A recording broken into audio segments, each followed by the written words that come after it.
Hey there, night wanderer. Tonight, let's step far from velvet ballrooms and gaslit London parlours, right into the locked, echoing corridors history would prefer you forget. Welcome to the world of Victorian women's prisons, a realm of shuttered windows, iron cuffs, and rules so cruel you can hear them scraping along the stone. Before you get comfortable under your blanket, a word of warning: Victorian justice was not designed to be gentle or kind or even survivable for many. But you're not here for dreams wrapped in ribbons. Not tonight. Dim your lights, find the faintest background hum, maybe it's just your heartbeat, already anticipating the echo of boots on flagstones. Let's begin. You step carefully through the Castian gates of Millbank Prison, London. The year is 1852. The fog rolls in from the Thames, thick enough to trap secrets. The walls tower above you, honeycomb and geometric, black brick, chill iron, and institutional bleakness. Women's ward. You're you, but you're also every woman hauled through these gates, maybe a pickpocket, a fallen girl, maybe just in the wrong place at the wrong time. Your crime hardly matters. In this world, your body is already considered evidence. The entrance hall hums with the uneasy shuffle of new arrivals. A stern matron face dusted with chalk, black, bonnet nailed with iron pins, eyes you the way jailers have eyed the desperate forever, with suspicion and a kind of practiced boredom.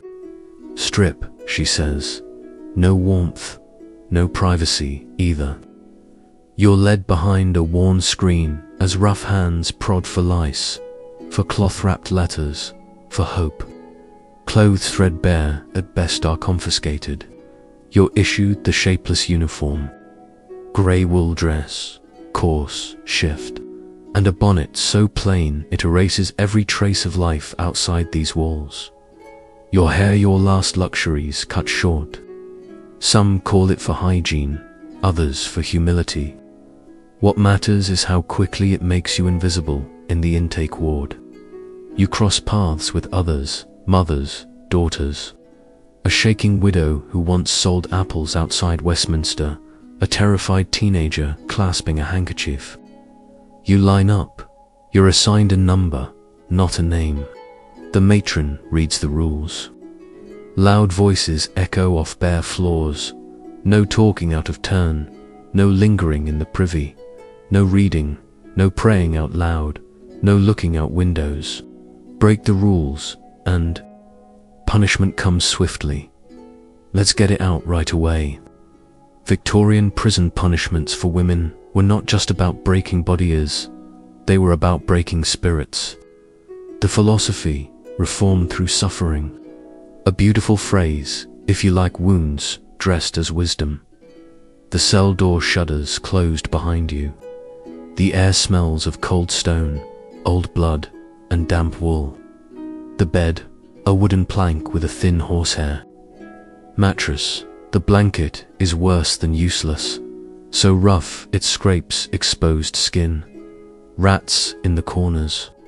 Water in a metal mug, stale bread left on a tin plate. Your stomach aches from hours of waiting and the shame of being watched. But the worst, the silence, every sound amplified, every thought shadowed by the threat of what your jailers call the discipline. You've entered a world where sleep is no escape, only an intermission before the next ordeal tonight.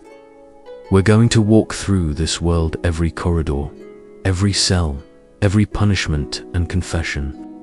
We'll see the birch rods and solitary cells. We'll face the silent system, the separate system, the crank and the shot drill. We'll meet real women: Eliza, sent here for stealing bread; Mary, locked up for walking alone at night when she ought to have had a master; Annie, a mother whose only crime was refusing a husband's fist. And through it all, the disquieting question of who really belonged in these cells. and who got to choose what criminal means. But you're not just an audience. For tonight, you're every woman whose footsteps echoed on the stone.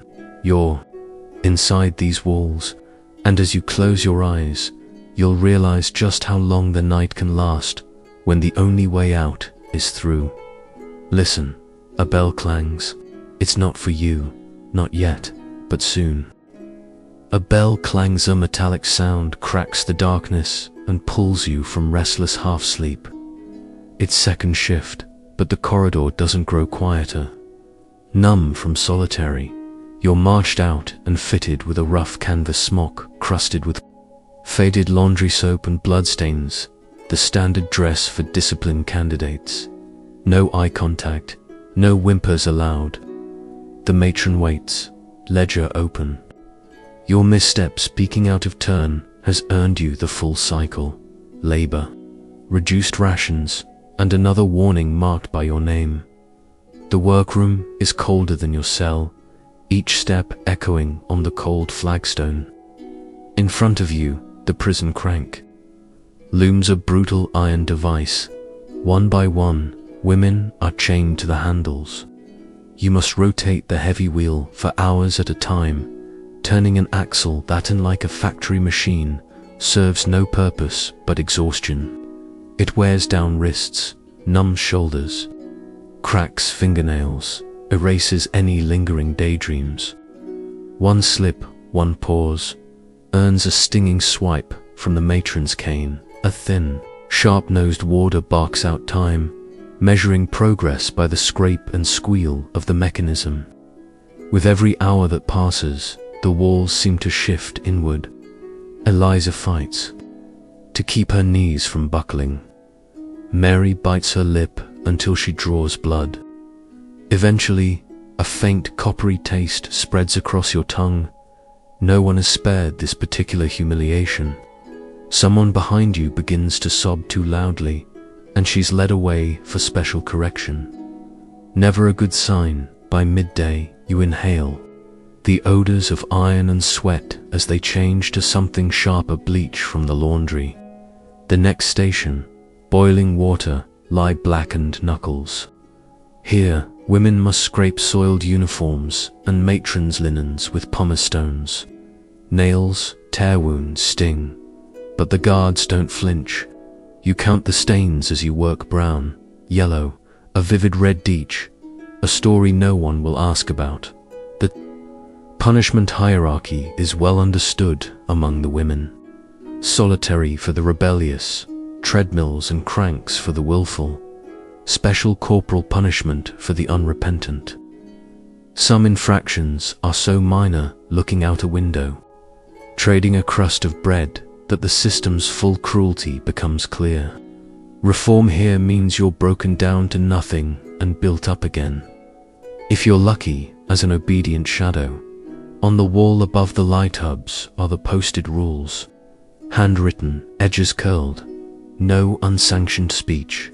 No looking at an officer. No mourning for your past. Someone has added a mark in pencil below. No hope. You wonder who risked it. At some point, you catch a whisper from Annie, whose nerves are steadier than yours. She's endured the worst, the birch rod administered across her hands, until she could no longer hold the wash paddle. You see the scars, fresh and white, a map of suffering that no stitched cuff can fully conceal. "Keep your head down," she mouths, but in her eyes, a tired defiance flickers.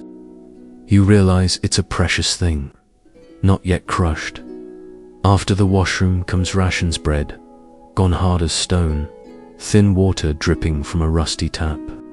Meals are taken standing, backs to the wall, the matron's gaze sharp for signs of waste or theft. A girl 2 down from you slips her bread to an older inmate. No one betrays her. Hunger here is democratic. As dusk leaks through grimy windows, you're shuffled back to your cell. Feet ache, lungs burn. The punishment of the day lingers on raw skin and in the hollow ache behind your sternum. You wonder how long this cycle can possibly repeat before spirit or body gives out. But sleep won't come easily. Somewhere down the hall, a woman is chanting, soft, defiant, a lullaby for the forsaken. Her voice drifts through the stone, curling beneath your cheap wall blanket as you close your eyes, listening for the bell that brings another night. Soon, you'll learn about the medical inspections, the so-called reforming treatments, and the silent protests that flicker even in places where hope is forbidden. The door to your cell opens well before dawn, hinges groaning as the matron inspects each bunk with cold efficiency. You blink under the gaslight's pale glow, wincing as your eyes sting from lack of sleep and the stifling blend of wool, lye, and mildew. All around, other women stir some with haunted faces, others blank, already resigned to the day's order. In Victorian women's prison, routine is as relentless as punishment. You're herded in single file through stone corridors, rough hands, steadying anyone who stumbles. The cold immediately seeps into your bones, but complaints never leave your lips. Complaints are dangerous. A bell clangs to signal morning muster. You line up along the wall, eyes fixed forward, posture rigid. The governor makes a silent circuit, accompanied by 2 guards and a young doctor who purposely avoids eye contact with most inmates. Some of the lady visitors, wealthy philanthropists in hats like sales watch from the corridor hands, gloved tightly, faces pinched, murmuring to themselves about redemption. Their presence means stricter discipline, their hope, thin comfort. Breakfast comes on cold, tin-watery porridge, you force down despite the bitter taste. Enough to keep you weakly alive, not enough to satisfy. You're watched as you eat, every gesture measured for insolence.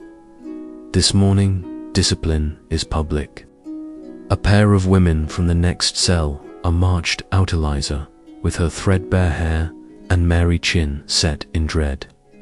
Their crime, insolence, and smuggling a note. Their punishment, the crank rotating a heavy iron handle fixed into the wall for hours, muscles burning, skin scraped raw. Each rotation is counted by a warder, and if they falter, a knotted rope strikes exposed ankles. You watch, trying not to flinch, and remember, if you show emotion, it could be you next. The punishment is pointless, designed not to produce, but to break. After the display, your group is assigned to laundry hot, sulphurous, unforgiving. The laundry room is steamy, filled with massive cauldrons of boiling water, lye, and foul linens. Here, the real work of discipline is done. As you scrub industrial cloth with a brick, the matron's whistle slices the air whenever hands slow or falter, hands swell and crack. Steam stings your eyes, cheeks flush, and sweat soaks your uniform. A few cough a deep, rattling cough that some older women never recover from. You're allowed no talking, but silent exchanges, brief glances of sympathy, a loaned thread. A slipped crust of bread become tiny acts of rebellion. Rules are posted on every wall. No speaking or whispering, no looking out of barred windows, no exchange of food, no exchange of plaint about the bread or labor violating any urns, the treadmill or dark cell. You spot Annie, arms bandaged from yesterday's punishment, folding sheets in practiced, numb movements. She catches your gaze for a breath, then looks away quickly. Around midday, word spreads. The prison doctor, washed and perfumed, enters with his ledger. One by one, you are made to strip behind a screen, forced to lift skirts and show bruises, sores, lice. He inspects wounds from the crank or cane, sometimes clicking his tongue, sometimes indifferent. Illness means removal to a cold, stinking infirmary. More often, it means nothing changes. Fit for duty, he notes, moving to the next woman. A few endure even rougher scrutiny. The rumors, whispered even at risk, speak of some being checked for moral contagion, meaning suspected of sex work, pregnancy, or venereal disease. The humiliation is as sharp as any birch rod. Lunch is a crust of bread, one dipper of weak soup, eaten standing. No one dares talk. You notice new faces, gaunt, trembling women, some with black eyes, some with torn dresses and haunted looks. Their crimes range from theft to improper conduct to poverty itself. The jailer sees only docket numbers and offences, never people. Afternoons are for sewing, and the air fills with the whisper of needles and the occasional sharp snap of thread. Here, discipline is measured in uniform stitches, but sometimes a scrap of color, a secret patch, a flower embroidered on a seam surfaces for a moment before an officer tears it away. In this hush, memories surface, children outside these walls, songs half remembered, the certainty that suffering here isn't justice but social order maintained through fear. As evening falls, you shuffle again through corridors, backs straight, mouths shut, faces set. Punishments, petty and large, roll on, the crank, the treadmill, solitary, reduced rations, and always the relentless cataloguing of every infraction. Back in your cell, you sit in the silent dark, hands aching, mind numb. Hope feels fragile, something to be smuggled hideaway behind your ribs, guarded against further loss. You hear the faint sound of sobbing, quickly muffled behind the thick stones. There will be no rest. The day's cruelty lingers on your skin, beneath your eyelids, heavy as the click of keys at lockup. Tomorrow, you know, it will all repeat. The workroom, the crank, the silence. Each punishment, another thread in a story that stretches far beyond the walls of Millbank, far beyond this single night. Related, what does medieval monks' secret behavior reveal about their true spiritual struggles? How did the fear of sin shape monks' methods to suppress or hide desire? Why were supernatural visions possibly a metaphor for unacknowledged lustful feelings? How might these hidden passions have influenced the strictness of monastic discipline? What can I learn from their clandestine actions about human nature and repression? A sickly grey morning presses through the grime-coated window of your cell. You haven't really slept. No one does. Not well, not here. Fatigue hovers atop battered bodies, like a second unwelcome blanket. The corridor outside stirs with the faint shuffling of slippers, the deep cough of a woman whose lungs have never quite cleared, the gargling chorus of the cold Victorian stone. Today, your name, no, your number lands on the matron's register for a so-called health inspection. The title is misleading.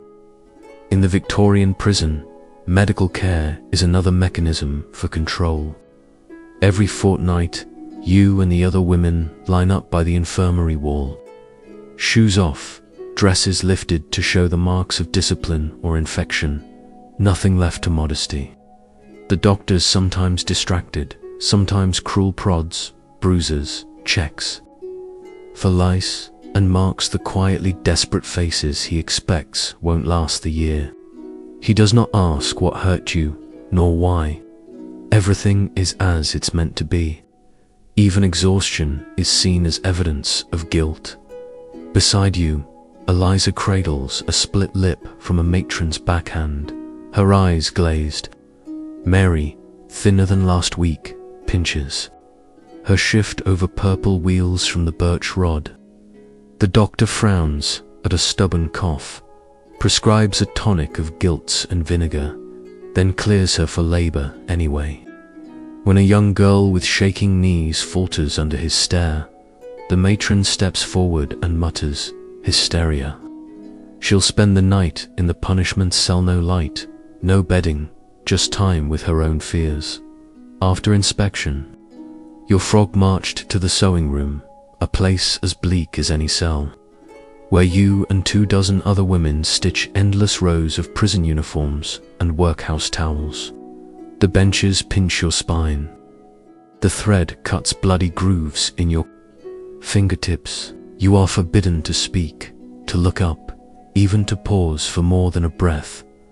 At the supervisor's desk, a ledger awaits. Any stumble, slow progress, or mistake is noted as deficient labor. Enough marks and you lose your supper. A few more and you'll be sent to the shot driller, numbing, soul-breaking routine where sandbags are lifted and stacked, then unstacked, over and over, in total silence.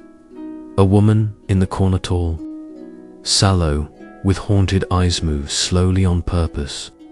You hear her mutter a song beneath her breath, so softly it's almost dreaming. A matron swoops in, strikes her knuckles with a ruler, then confiscates her bread for the day. You're learning.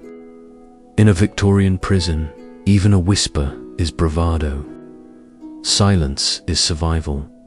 There is just enough lunch to keep Bravina, slab of coarse bread, a ladle of watery gruel, and tepid water. Rations are punishment themselves, designed to keep you weak without killing you. Even the rumor of a stolen crust is enough to trigger a search. Arms out, dresses checked, heads bowed until the matron's bored. A girl on your left, gaunt and trembling, is caught with an extra tin mug. She's marked as theft by deceit and sentenced to 3 days on bread and water. In darkness, this is the afternoon when they make an example to women, accused of colluding perhaps. They exchanged a slip of paper or a quick glancer, dragged before the assembled prisoners. The punishment is both corporeal and theatrical. A birch rod, administered publicly, sleeves rolled up, wrists trembling to maintain composure. Some women look away, others watch, faces expressionless, as the rod lands, red stripes blooming across. Pale skin, you're forced to witness. The message is sharpened by each stroke. You are not a person anymore, you are discipline's canvas. A matron intones the rules, tallying out punishment and mercy with the practiced boredom of someone who has long since stopped believing her own words. Later, when the cell doors close and the women stagger back to their bunks, a kind of exhausted camaraderie settles over the block. Someone passes a scrap of rag, dampened at the water tap, to press against sore skin. Annie, whose scars run deeper than the worst birch wounds, tells a joke in a whisperer, tiny rebellion, a scrap of warmth, and, for one brief, fragile moment, a few of you manage a smile, but everyone hears the matron's boots echoing back down. The corridor and hush falls like a shroud. Darkness seeps in once more, broken only by the hollow clang of the night bell. Sleep is thin, uneasy. You dream of open air, of sunlit fields, and wake to nothing but the hard edge of stone and the knowledge that tomorrow the punishments will begin again. A world made for breaking, yet defied nightly by the fragile stubbornness of hope. The next morning, light slants across the thin bars of your cell, waking you from broken, shivering sleep. There are voices too close, too loud, echoing and overlapping. This is inspection day, a ritual that turns every woman into a body too. Be catalogued, probed, and judged. You're lined up with the others barefoot on freezing stone. Uniforms scratchy against sore skin, waiting for the doctor and the warden to pace slowly down the line. They don't speak to you. They speak over you, around you, about you.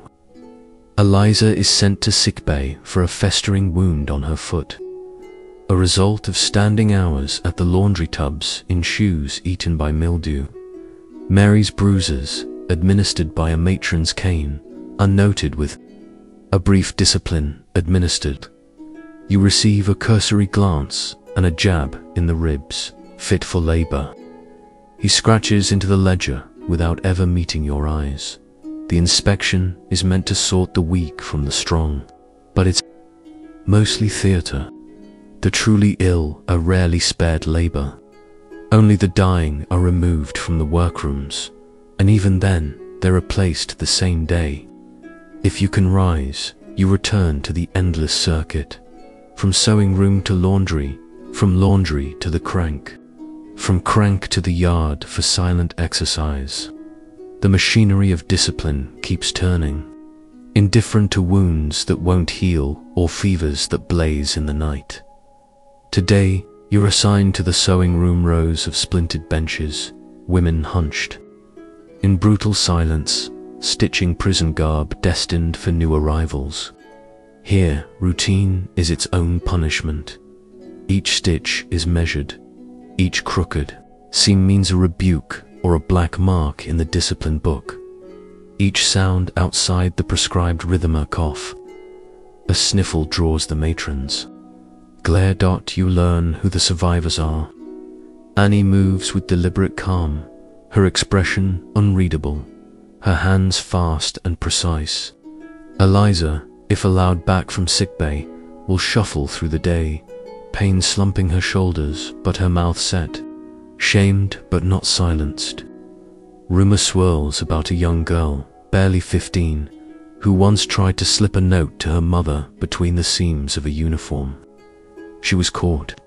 The punishment was a week in solitary and double duty at the sewing bench. Victorian prison's greatest weapon is not the dark cell or the birch, but the unending erosion of spirit.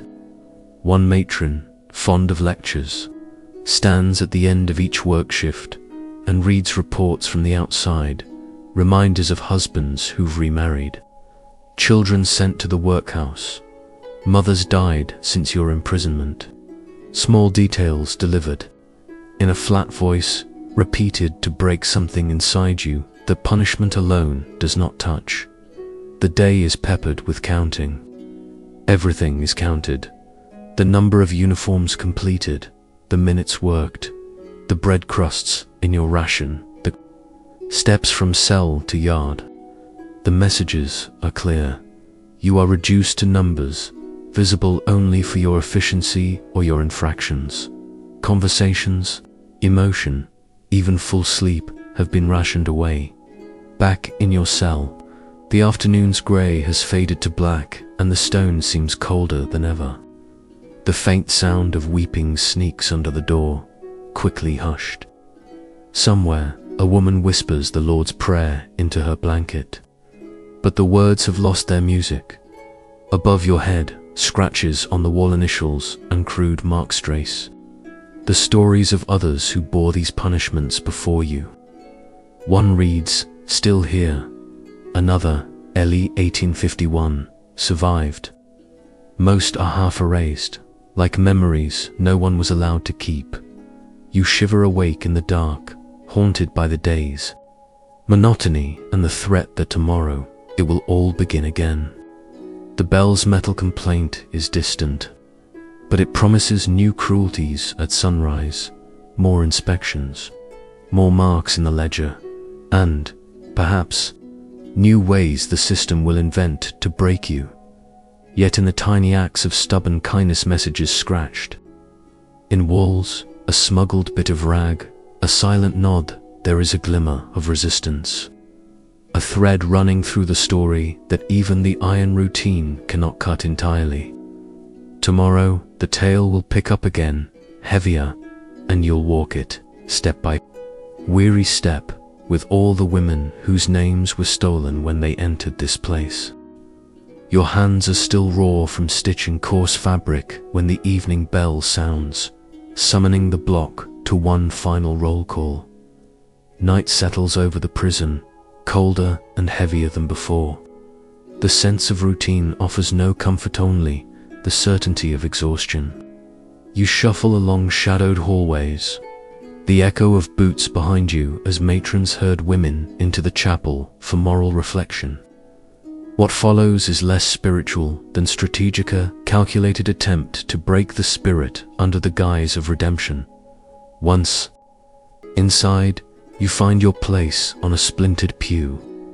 The chaplain, a gaunt figure with thin lips and tired eyes, begins his sermon, intoning phrases about womanly weakness, sin, and the glorious necessity of suffering. You are told this endless discipline is for your own good. Glances slide between the inmates. Some eyes are blank, others hollow, a few carefully defiant. Some women are pulled aside for extra reflection, which means anything from mandatory prayer to confession sessions, where you're expected to list your faults until the matron is bored or moved to find a new punishment. For those suspected of repeat offenses, there's public rebuke, an hour on display at the front, forced to stand as an example while the chaplain reads your sins from the ledger. Some women cry silently. Others stare at nothing, determined not to give the prison the satisfaction of their despair. As lights are dimmed and guards resume their rounds, those on the discipline list are denied the thin comfort of rest. You hear the rules recited. Sharply, a night spent propped on a wooden stool, hands visible at all times. Stand if you waver, stand if you doze. Sleep becomes both a luxury and a battlefield. By morning, your thoughts are clouded and your body aches, but the matrons mark the lack of discipline as your own moral failing. In some wards, you witness the harder edge of psychological punishment, sleep interruption, relentless inspection, waking at random hours for behavior checks, and lesson recitations in the cold. These measures are not to teach, but to wear down those with too much spirit left. The machinery of discipline never stops over minor, sometimes invented, misconduct. A misplaced spoon triggers a strip search and cell toss for all on the block. A broken needle in the workroom means every woman loses her tepid drink ration for the rest of the day. An old wound is called malingering, and the sufferer is denied her next meal as punishment for faking. The lesson is simple. In Victorian prisons, punishment is collective as much as individual. This system is designed to keep women in fear of each other as well as the guards, making solidarity as dangerous as disobedience. Despite all, the will to resist flickers on, a coded message scratched into the wall with a sharp piece of bone. Hope endures. Crumbs of hard bread saved and shared with the frailest. A matron's voice, usually iron-hard, cracks with doubt as she turns from a sobbing girl. There are no true victories here, only tiny, stubborn acts of quiet rebellion. And every such act is a thread in the tapestry of the prison's living memory. That night, curled on hard boards with the faded echo of hymns lingering in your ears, you understand how survival is never just body but spirit, and even where hope is rationed, it reshapes itself, one act at a time. The next day will bring new torments, stricter diets, longer hours on the treadmill, another failure marked in red ink, and stories of what happens to women who refuse to break. But for a few hours, you let exhaustion draw you under, knowing tomorrow you will begin again. A shout echoes along the corridor as dawn breaks, this time more frantic, with a heavier tread of boots and a jangle of keys. Sickness has swept through the prison, and the response is as brutal as it is clumsy.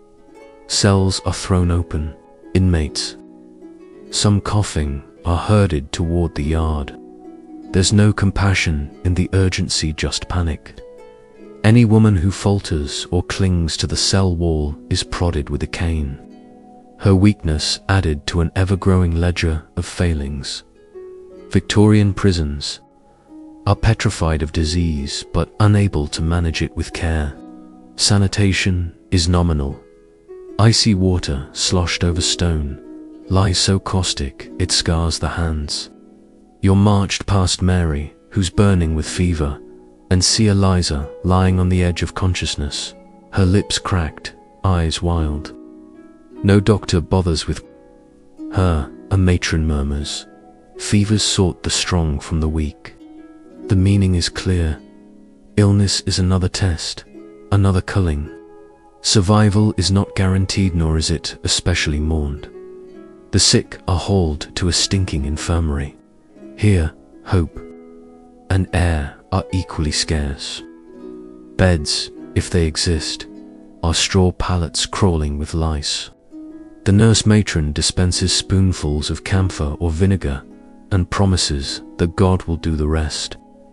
Those who can still stand are returned to labor the very next morning. Convalescence is a myth here. Suddenly, the governor arrives with two inspectors. Today is an official tour performance of order for the outside world. The prisoners are lined up, uniforms tugged straight, posture forcibly upright.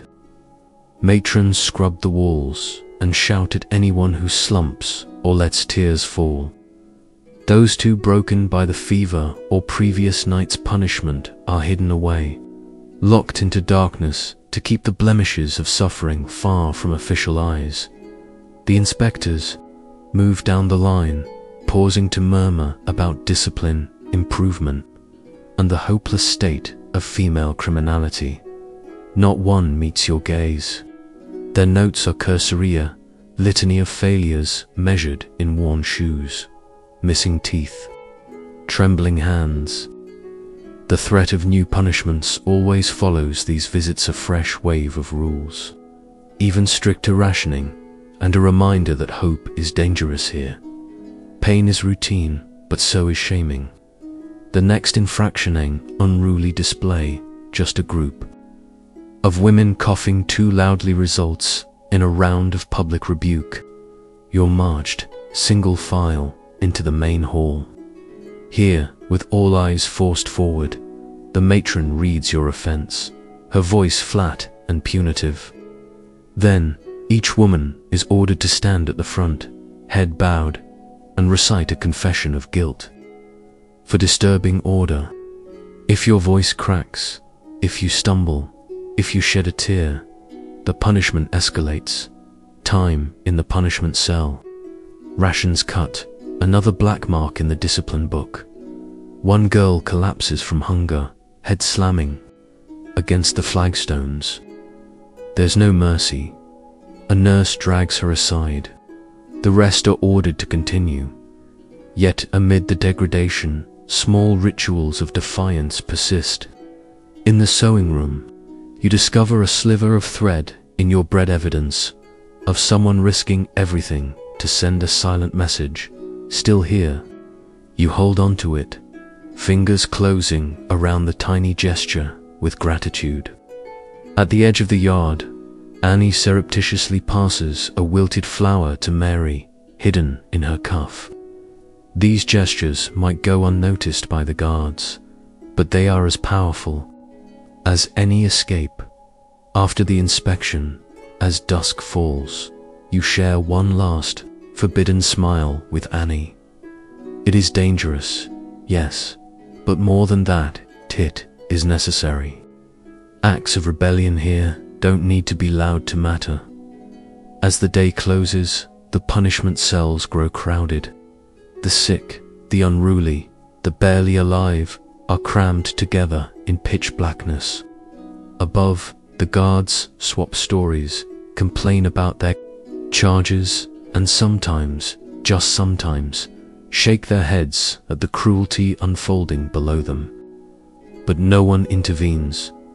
You lie awake, counting the seconds punctuated by distant sobs and the ever-present breathing of women who, for tonight, have nothing but each other's presence as resistance against the crushing machinery of reform. The night stretches endlessly, marked by a grim certainty. Tomorrow will be harder, the discipline harsher, and the small acts of hope even riskier to perform. Still, even in the darkness that Victorian prisons perfected, there is this stubborn, vital thread that refuses to snap. And as you drift toward uneasy sleep, it wraps around you thin, fraying but unbroken. Rain drums against the high windows as a grey dawn seeps across your cell, soaking the stone with a cold that sits deeper than skin. There's an edge in the air. Word spreads quickly that the inspector's visit has come and gone, and things didn't go well for anyone. The anticipation of collective discipline is a weight heavier than the wool of your prison dress. It hangs over you, presses into your bones even before you're summoned. You're marched into the yard with all the other women boots scraping. Heads down, rows aligning not by choice but necessity. You hear the reason, a broken needle in the workroom, 2 linen rags missing from the laundry. The matron does not care if it's theft or accident. She delivers her sentence with practiced detachment. All blankets will be confiscated tonight to teach humility. For many, this deprivation, small in the world outside, becomes an agony here. Cold is another form of punishment. Even the youngest, who tries so hard to be brave, clamps her jaw against the tears as her threadbare comfort is snatched away. No one protests openly.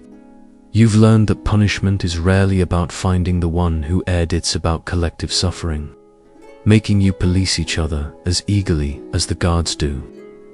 A nervous glance from the girl beside you, a quick squeeze of her hand, both are dangerous, both necessary. Sometimes even tiny kindnesses feel like acts of defiance. Work detail today is punishment, not industry. The treadmill grinds in the labor ward with its great iron steps, demanding endless motion but producing nothing. No flour, no power, just exhaustion. Your boots thud, sweat trickles down your spine, your breath fogs the shaft in front of you. An overseer in black boots paces the line. Any slip, any slackening earns a sharp cry, a number tallied into the book, and an open threat. More hours tomorrow. Women faint sometimes on the treadmill. Those who do are dragged to the side, revived with vinegar beneath the nose or icy water tossed in the face, only to be ordered back on. The day's rhythm is measured in footfalls, heartbeats, stinging cane swipes when the pace slows. There are always new infractions. Today's is improper conduct. Annie, ever bold, is caught humming as she scrubs laundry. The matron calls. It's a sign of moral decay. Annie's punishment: 3 days in the dark cell, her meals cut to crusts and stale water. You watch her shuffle away, her spine straight, a flicker of self still burning behind her exhaustion. You see the bureaucracy's cruelty, infractions that are sometimes invented outright to break women deemed too spirited. A crooked seam, a misplaced button, a food crumb missed in a sweep haul can become entries in the discipline book. All can summon communal punishment. The relentless threat of sudden, shared punishment keeps you tense, wary not just of the guards, but the system itself. You're pulled for inspection. Another morning, another line in a freezing corridor. The doctor, a man with cold hands and a nose red from gin, barely glances up as he prods at wounds with a stick. Fit for labor, he announces. No matter how your wrist swells or skin breaks. He looks at Mary, whose cough rattles the windows, and calls her a malingerer. Her protest is ignored, and she's sent back to the crank. For most here, illness is not believed unless it's terminal. Suffering is considered a necessary consequence of feminine weakness. Sometimes you wonder if there's any way to be well here. Even when the body doesn't break, the constant proximity to pain, the public discipline, the stigma of being a criminal, these leave marks deeper than the bruises. Whenever the discipline grows, especially arbitrary, you are all summoned to the chapel or sewing room for a virtue lecture. The head matron reads aloud from manuals about obedience, patience, the holy value of suffering and silence. She quotes scripture, "Blessed are the meek, blessed are those who endure hardship." Sometimes her voice quivers, whether from tiredness or doubt, you cannot tell. If anyone meets her gaze during these lectures, or turns away too quickly, she stops to single her out. There, you see, rebellion flourishing. Another night on half rations for all. But beneath the constant fear, something else endures. You share what you can, a scrap of old rag pressed to a burn, a fingertip of bread slipped into a trembling hand, a note in laundry stitch code, endure. These are not grand revolts, but they matter. Each small kindness is a rebellion, a refusal to be erased. Tonight, there are no blankets. Sleep is mostly illusion.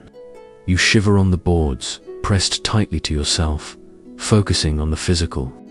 Memory of comfort, of warmth, of your life before. A lullaby travels down the corridor, woman singing under her breath, soft and tuneless, because music is forbidden. Still, it reminds you you aren't alone. Annie's cell, silent after her punishment, is a space everyone glances at as they pass, giving her courage with their eyes as dawn threatens the horizon. You are left with the knowledge that here, deprivation is weaponized. Cold, hunger, sleeplessness, all are as effective as the birch rod or the crank. And still, each day you rise, shiver in the line, begin again. The cycle of punishment may never end, and tomorrow may bring harsher discipline or some new accusation. Even as the night closes around you, the spirit of those beside you endures, stitched quietly into every whispered echo of hope between cell walls. And in that, there is the thinnest thread of resistance, unbroken even by the machinery of Victorian cruelty. The fog curling through the cell block this morning feels heavier, liquid chill that works its way into your bones. No one slept. The communal punishment for a vanished spoon blanket, confiscated, windows propped wide, has left every woman shivering, exhausted, irritable. Faces are drawn, movements sluggish. The line between fatigue and despair growing razor-thin here. Numbers measure everything. Steps taken in silence. Bent needles returned at the end of a shift. Days since a privilege was lost. Nights without a blanket. None count the innocence snuffed out by discipline, or the friendships risked over a crust of bread. But this is Victorian prison. What cannot be broken by the body, they attempt to break by the tally. Inspection again. Pale light reveals new bruises, sallow skin, faces waxy from hunger compounded by cold. Matrons bark out names, no, numbers, pen, and discipline books, clicking. You catch the faint, familiar shudder in your chest that comes before tears. You bite your cheek hard. Pain is safer than the wrong emotion. Eliza is nearly unrecognizable. Her lips move, murmuring something, maybe a prayer, maybe a plea. Mary is absent, her bed still neatly made. Rumors flicker, sick ward, not likely. To return, you don't ask. Questions are punishable. Word travels fast, sometimes by eye, sometimes a coded tap against metal. Today, the shot drill. Punishment for the unproductive. You are marched outside, no coats, boots barely holding. Together, under watchful eyes, sacks of sand, some nearly half your weight are hoisted onto your backs. then carried from one end of the yard to the other, stacked, unstacked, lifted again. The routine is brutal, mindless, designed not for strength, but for submission. The yard becomes a stage for the spectacle of penance. The more you ache, the slower you move, the more cruel the overseers become. Annie's hands bleed through the old bandage, but she works, jaw set in a line of quiet fury. A girl, barely more than a child, collapses. She's yanked to her feet by her collar, threatened with double rations of sand if she spoils the drill. After, you're given only bread crusts, no porridge, no hot drink, no relief. Hunger takes on an edge sharper than fear, a companion that gnaws. Day and night, the rules of the prison twist deeper. No sympathy for the sick or the grieving. Illness is feigning unless verified by bleeding or fever. Any woman caught comforting another risks losing what's left of her rations, or faced with the punishment cell, where darkness itself becomes an ordeal. You see Eliza again at midday, forced to stand at the front of the workroom as a matron reads out a list of her supposed failings. The humiliation is public. Her idleness becomes a lesson to the rest. She doesn't lift her eyes. You swear her shoulders have shrunk. As night approaches, the cell block is a restless hive of limbs and whispers. The cold is absolute no. Blankets, just thin dresses and threadbare shifts that scratch your raw skin. Some improvise. A shawl stolen off a laundry cart, a sleeve unstitched and wrapped tight around the feet. A matron storms the row, confiscating even these pitiful comforts. Sleep is fitful, broken by the moans of the sick or the bark of an order bellowed from the corridor. A woman near you, someone whose hair was cropped so short you can't remember. Her old face cries softly, her hand muffling the sound. Tears on a pillow, wiped quickly, hidden. To be caught feeling, here, is to invite more punishment. There are moments, tiny defiant ones, that feel like mercy. Someone leaves a stub of candle on the windowsill, enough for two to mend their socks in the dark, trading stitches for stories, friendship for risk. Someone else passes a sliver of bread, looks away quickly. The cost of each gesture is high. Tonight you realize what hope looks like in a Victorian prison. Not heroics, not escape, but just surviving, helping one another survive the next hour. The next night, the next bell will bring new infractions and new, more creative punishments. You overhear a matron talking about the cat. The whip said to be used rarely, only for the worst offenses. You know every woman here suddenly dreads what tomorrow might bring. And yet, in the space between the silence and the soup, between the dark cell and the thread of a lullaby, the tiniest resistance glimmers on. Cold does not freeze every act of kindness. Even here, spirit outlasts the system's best efforts to crush it. A muted dawn creeps through the barred window. It doesn't warm the stones or your bones after. Another night of fitful, cold sleep. The chill feels permanent, as if it's settled somewhere deeper inside you. The noise of the cell block is subdued, fewer voices, more sniffles, the air thick with a tension that suggests something is ending, or maybe already has. The cycle of inspection and punishment continues, but today, the rituals feel more like echoes than threats, if only because there's so little left to take from most of you. You and the other women line up, thin as shadows. The matron's ledger snaps shut. Her gaze is tired, her voice almost soft. There have been too many punishments, too little mercy. You realize some faces are gone, Marie, who faded in the infirmary.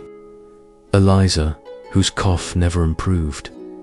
Their departures are not marked, except by a conspicuous vacancy in the line and a new silence that feels even heavier in this place. Release isn't always freedom, sometimes it's just the end of a record in the discipline book. A rumor winds through the block. 3 women will be released today. They are summoned one by one, clothing returned, but in such tatters that it's almost a final insult.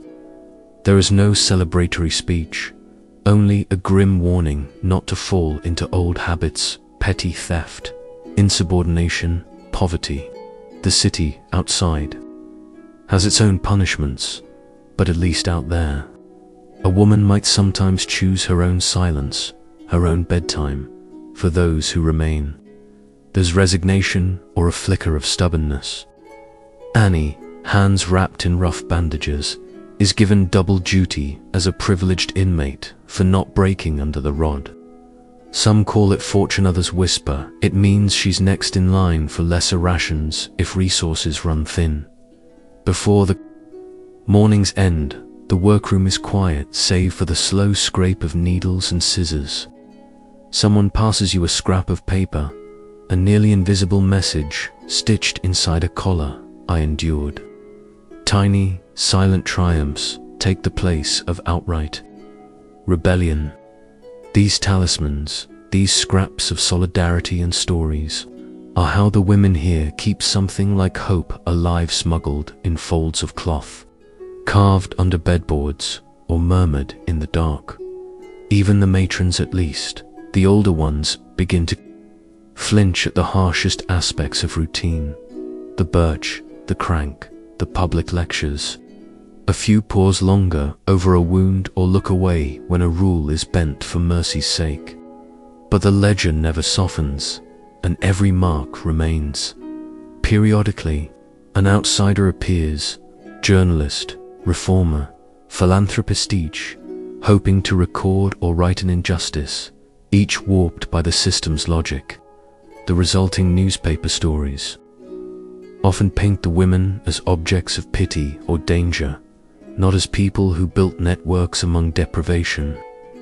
The rhetoric outside these walls calls for more reform, harsher discipline, moral revival, or simply the improvement of the race. Rarely do words change the beating heart of the prison. Your last night stretches long in the memory.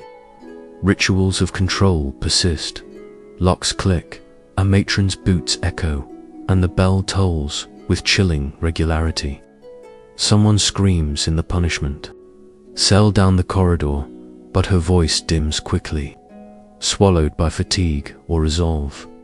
Some women still fight not by noise or riot, but by telling each other's stories in a kind of whispered oral history, names woven into tales so they can't easily be erased. As you lie on the boards, hands balled under your chin for warmth, a strange calm sets in. The world outside is no gentler, but at least it is not always so deliberate in its cruelty. The system here is designed to make you forget you were ever halt, reduce a woman to numbers, infractions, and bruises. And yet, the very stubbornness of those who live through it, who memorize every kindness, every hidden word, every look of resistance, is the strongest discipline there is. Not the ledger, not the birch, not hunger, because long after the click of keys, the scrape of boots, and the cold of dawn have faded, the endurance remains. The story of Victorian women's prisons is not just a story of punishment, it's a ledger of what the world does to those it refuses to see, and of how women, even in the bleakest stone and silence, keep finding ways to be more than what the punishment book insists they are. You close your eyes, for once not out of despair, but to remember.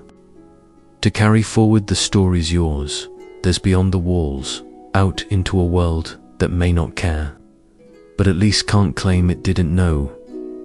Sleep now, if you can, and if you can't, just listen. The walls are never as silent as they seem.